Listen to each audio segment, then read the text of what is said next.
Part 5. Redemption or Ruin Summary. The game reaches its final chapter as Marcus faces the ultimate choice between revenge and redemption. Lives will change forever, sacrifices will be made, and the true meaning of legacy will be tested. In the end, every setup has a purpose, and every king must answer for the throne he chose. Part 5. Redemption or Ruin. The air in the cell was a suffocating blend of Tarek's unwashed robes, the metallic tang of fear, and the ever-present stench of despair. Marcus stared at the old man, his mind struggling to reconcile the impossible. Tarek. Here. Again.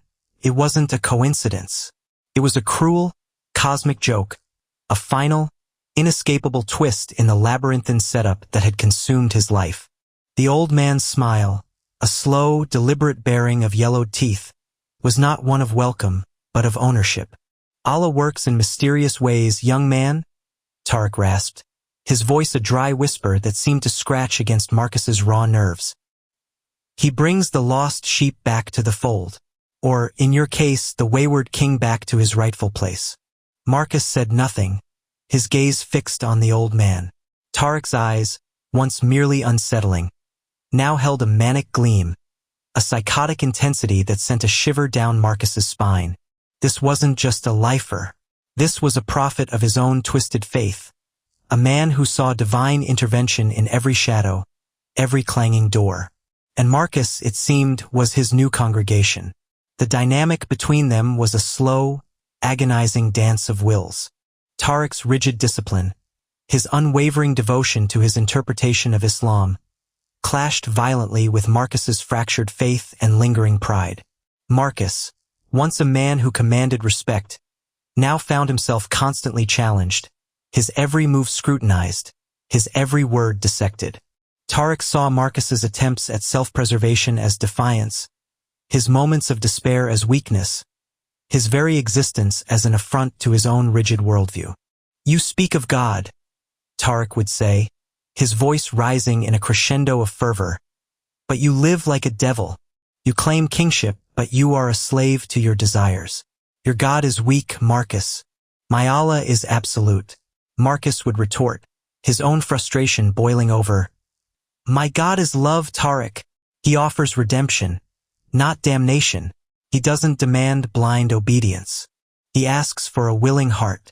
These arguments, seemingly about theology, were actually about dominance, about who would control the minuscule kingdom of their cell. Tarek saw Marcus's faith as a flimsy construct, easily shattered. Marcus saw Tarek's as a terrifying, unyielding cage. The tension between them was a live wire, humming with unspoken threats, escalating with each passing day. One night, as the prison settled into its uneasy silence, Marcus lay on his bunk, staring at the ceiling. A flashback, vivid and poignant, washed over him. He was walking hand in hand with Maya, through a sun-drenched park, laughter echoing around them. They were discussing their future, a future where he had chosen the legitimate path, the community center thriving, children playing in the renovated spaces, Maya's eyes shining with pride. He was a true king, not of the streets, but of his family, his community, his own destiny. He saw himself, older, wiser, his charisma channeled into mentorship, his mental instability a distant memory, replaced by a quiet strength. He was free, truly free, not just from physical chains, but from the invisible shackles of pride and ambition. He felt the warmth of Maya's hand in his, the gentle breeze on his face, the sweet scent of blooming jasmine. It was a life he could have had, a life he had thrown away. Then the harsh reality of the cell slammed back into him. The cold, hard bunk, the stale air, the rhythmic, unsettling breathing of Tarek. The dream, the what-if scenario, dissolved into the grim present. He was here in this concrete box, his potential wasted, his future a bleak, predetermined path. The spat, when it finally came, was tragically mundane. It wasn't about grand theological debates or deep-seated philosophical differences. It was about a piece of bread, a small, insignificant crust that Tarek believed Marcus had taken from his meager ration. Marcus, already on edge, snapped.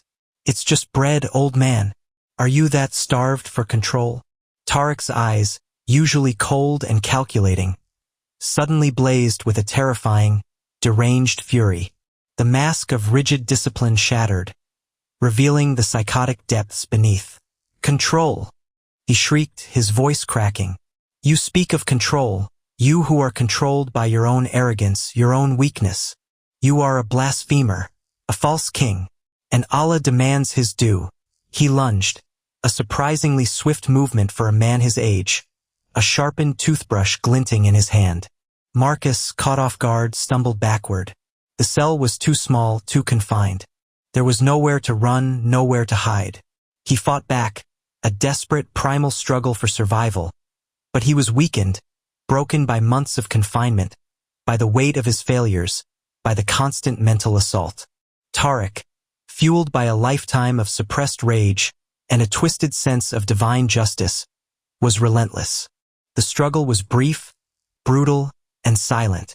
The sharpened plastic found its mark, again and again. Marcus felt a searing pain, a cold numbness spreading through his body. He saw Tarek's face, contorted in a grotesque parody of triumph, his eyes burning with a fanatical zeal. He heard the distant shouts of guards, the pounding of feet, but it was too late. The world began to fade, the sounds becoming muffled, the light dimming. His last thought was of Maya, of the sun-drenched park, of the life he had squandered. He had sought kingship, but had found only a crown of thorns. He had believed himself 5 steps ahead, but had been 5 steps behind all along. The big setup had claimed its final victim. Marcus King Vance, once a man of immense potential, a beacon of charisma, died on the cold, hard floor of his prison cell. He was a victim of a spat over a piece of bread, at the hands of a deranged old man. His untimely death, a tragic, heartbreaking end to a life consumed by pride, betrayal, and the illusion of control, echoed the somber truth. Every choice has a consequence, and some debts, once incurred, can never be repaid. The final judgment had been rendered, not by a court of law, but by the unforgiving hand of fate, in the claustrophobic confines of a prison cell. End of Part 5.